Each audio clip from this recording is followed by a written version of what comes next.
गर्मियों की छुट्टियों में शर्मा परिवार ने एक नई जगह पर छुट्टियां बिताने का फैसला किया। उन्होंने एक पुरानी हवेली की तस्वीरें देखी थीं, जो शहर से दूर जंगल के बीच में स्थित थी। यह हवेली सुनसान और रहस्यमय लग रही थी, लेकिन परिवार को रोमांच का अनुभव चाहिए था। जब वे हवेली पहुंचे तो सूरज ढल रहा था। हवेली का माहौल अजीब और डरावना था। दीवारों पर उकेरे गए अजीब चित्र और खिड़कियों से आती ठंडी हवा ने परिवार के दिलों में हल्का सा डर पैदा कर दिया। फिर भी उन्होंने सोचा कि यह सब उनके लिए एक मजेदार अनुभव होगा। पहली रात जब परिवार ने खाना खाया तो अचानक बाहर तेज आंधी चलने लगी। दरवाजे पर खटखटाहट हुई। परिवार ने दरवाजा खोला, लेकिन कोई नहीं था।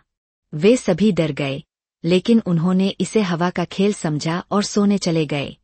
रात के बीच में उन्हें अजीब आवाजें सुनाई देने लगीं, जैसे कोई फुसफुसा रहा हो। ममता, जो परिवार की सबसे छोटी थी, डरकर अपने माता पिता के पास गई। माँ, मुझे डर लग रहा है, उसने कहा।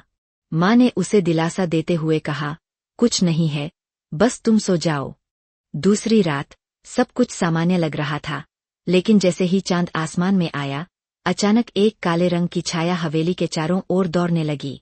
परिवार ने देखा कि एक धुंधली आकृति खिड़की के पास खड़ी थी। उन्हें समझ नहीं आया कि यह क्या था।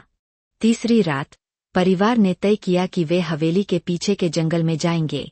वहां एक पुराना मंदिर था, जो गांव के लोगों के अनुसार भूतिया था। जब वे मंदिर के पास पहुंचे तो उन्हें वहां एक पुराना पेंटिंग मिली, जिसमें एक परिवार की तस्वीर थी, लेकिन तस्वीर में सभी के चेहरे धुंधले थे। जैसे ही उन्होंने तस्वीर को छुआ, अचानक हवा में अजीब सी ठंडक आ गई, और तभी उन्होंने देखा कि चारों ओर से आवाजें आ रही थीं।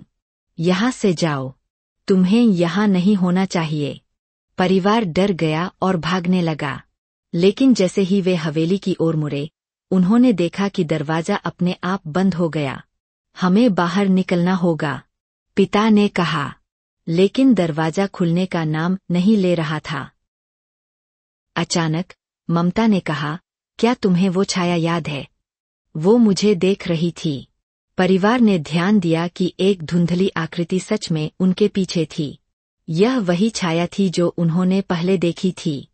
वे सभी डरकर एक कोने में खड़े हो गए। उस छाया ने धीरे धीरे उनकी ओर बढ़ना शुरू किया। तुम्हारे आने से हमें फिर से याद आ गई, छाया ने कहा। तुम्हें यहाँ से जाना होगा, यह जगह हमारी है। फिर अचानक सब कुछ अंधेरा हो गया। जब रोशनी वापस आई तो परिवार ने देखा कि सभी दीवारों पर वही पुरानी तस्वीरें फिर से उभर आई थीं, लेकिन इस बार उनके चेहरे स्पष्ट थे और वे सभी डरावने लग रहे थे। हमने तुम्हें चेतावनी दी थी, छाया ने फिर से कहा।